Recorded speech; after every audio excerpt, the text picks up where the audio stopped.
నువ్వెవరితో స్నేహం చేస్తున్నావు?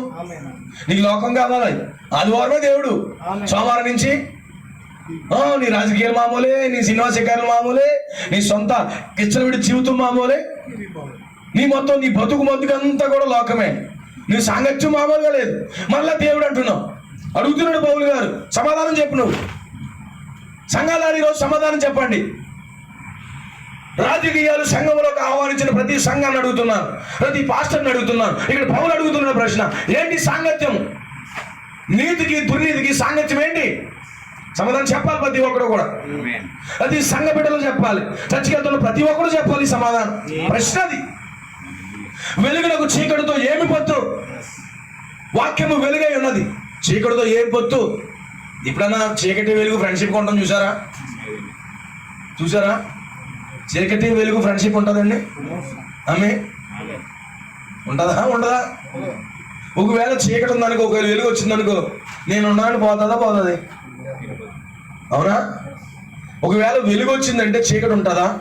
ఉండదు. అది వెళ్ళిపోతుంది, అది వెళ్ళిపోవలసిందే.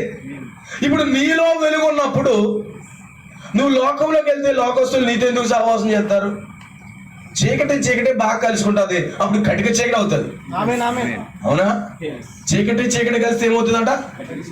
కటిక చీకటి అవుతుందండి. మీకు తెలుసా? తెల్లవారుజామున చాలా కటిక చీకటి ఉంటుందట. ఎందుకని? ఈ యొక్క 7 గంటలకు స్టార్ట్ అయిన ఈ చీకటి తెల్లవారు 7 గంటలకు వచ్చినప్పుడు గంట అంతా ఒక చోటకి అయిపోయింట కటిక చీకటి ఉంటుందట. తెల్లవారు మీరు గమనించండి, చాలా డీప్ బ్లాక్ అయిపోతుంది అనమాట. అది అర్థమవుతుందా? ఇప్పుడు ఈ చీకటి వేళ అందరూ కలితే ఏమవుతుంది? చీకటి అవుతుంది.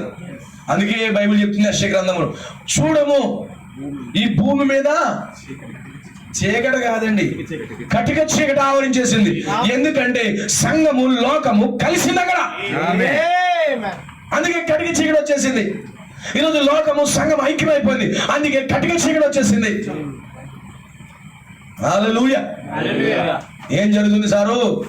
కటిక చీకటి. ఏమన్నాడు? వెలుగుకి చీకటికి సంబంధం ఏంటి? ఎక్కడన్నా ఫ్రెండ్షిప్ గా తిరగడం చూసారా? ఫ్రెండ్షిప్ ఏమైనా ఉందా చీకటికి వెలుగుకి? లేదండి.